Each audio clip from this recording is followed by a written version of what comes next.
how are you feeling about the jumper? Really exciting. I love it.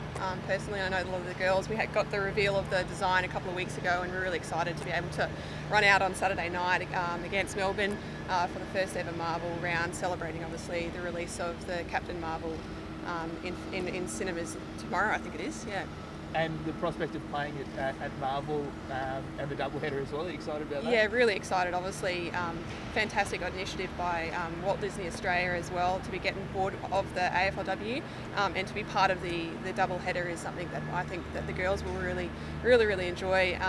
Obviously, such a big event. I hope that lots of people come down, bring their kids. There's going to be lots of activities, and hopefully we get a win on the board. Just the mood within the group, how's it been this season? Probably maybe a bit tougher than you might have expected? Yeah, look, obviously a couple of disappointing losses in a row that really hurt us. But we're really excited about the next couple of rounds. Obviously the Marvel round and then the Pride match next week, home ground at Whitten Oval. We're really excited to be able to hopefully get a couple more wins on the board and end the season on a high. Are there any particular areas of your game you feel like you need to improve? Oh, look, that's a bit of a tricky question. There's probably lots of things that we can improve. I think on an off-field point of view, I think the group is as connected as ever before, and that can only continue to strengthen. We just need to tweak a couple of things so that we're gelling on field, and I think we just need to be a bit more patient. We've got a new group, there's lots of young players, and I think we just need to be a bit more patient with the processes and trust the processes, and I think then the wins will come. Do you feel like you could still sneak a final spot? Your conference is so tough, is it? Oh, look, it is a tough conference, Conference A. Look, I haven't done the maths myself. That would be pretty amazing. I will definitely go into the next two rounds, particularly this round, determined that we get a win on the board, and so we'll be looking to do whatever's best to make sure that we put our first foot forward, and hopefully if we can surprise a couple of teams, that would be exciting. Tiarna, you were involved in some of the exhibition games back in the day before the AFLW started up. We've come a pretty long way, haven't we, to have a women's double header? Yeah, actually the last exhibition match I did play was actually here at this ground here, and I actually ruptured my kidney on that last exhibition match, so it brings back a couple of memories, but very fond, and obviously amazing to see the growth of women's football and to now to have an AFL women's competition that is so successful. I think it just is great to go back to the grassroots of where it all began here. And obviously you'll be looking to hopefully get back into that top two in the Conference A. Yeah, definitely. Well, we're not looking any further than just the game on Saturday night. A lot of other things have to fall our way if we're going to be there at finals time. But yeah, all we can do is focus on this week and the doggies.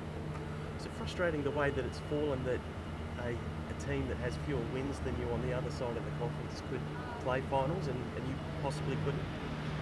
No, I think that's the conference system. We all knew we were getting into that, and I don't think any of those teams in Conference B are any less worthy to be in finals contention. I think if we were good enough, we'd be at top two and securing our spot in the finals. So yeah, we just have to do everything we can to win this game and the next game. And just what do you need to do, I guess, to really be on top of your game? Is there anything that you're really focusing in on this week? I think for us it's about bringing four quarters, a consistent four-quarter effort. I think at times we've shown what we're capable of and having a strong offensive and defensive and contested game, but whether we can string that together for 4 quarters, that'll be the challenge for us. And hopefully there's a lot of bums on seats here. Yeah, it'd be exciting. Hopefully there's a lot of bums on seats watching it from home, because that's pretty exciting that it's on live, Channel 7. But yeah, I'd love a big crowd, and it just makes it more exciting being on the field. And Daisy, she's obviously been pretty busy the past couple of weeks. Have you been in contact with her much, or just let her do her thing? No, I went and saw Daisy last week and got to hold Sylvie and Roy. Probably the two cutest babies I've ever seen. Very well behaved, and Daisy's nailing it, of course, in terms of motherhood, and her partner Ben, he's doing a great job, and yeah, they're very, very happy babies. Tiarna, have you been shown to Daisy at all as well? I know you guys used to work together back in the day, didn't you? Yes, I was fortunate enough to be a little bit involved in Daisy's care of her pregnancy, and I've been sort of behind the scenes involved and sort of been knowing what's been going on for the last couple of weeks. Unfortunately, missed the delivery. We were down in Launceston playing North Melbourne at the time, and so I I wasn't there at the time of delivery, but I went and visited her shortly after in the hospital, and she's doing well. And as June said, she's nailing it. She's absolutely smashing it. And no doubt we'll see her back on our football field in the not too distant future. Still send her a message on Sunday if you guys get up over a team. Yeah, well, I think she did actually think about trying to actually come to the game herself, although obviously we need two little kids to be able to make sure that they're okay with that idea as well. But yeah, look, I think that she's just excited that women's football is succeeding. Obviously, a bit of bias and hoping that Melbourne will get over the top of us, but I know that she's just excited for a successful event.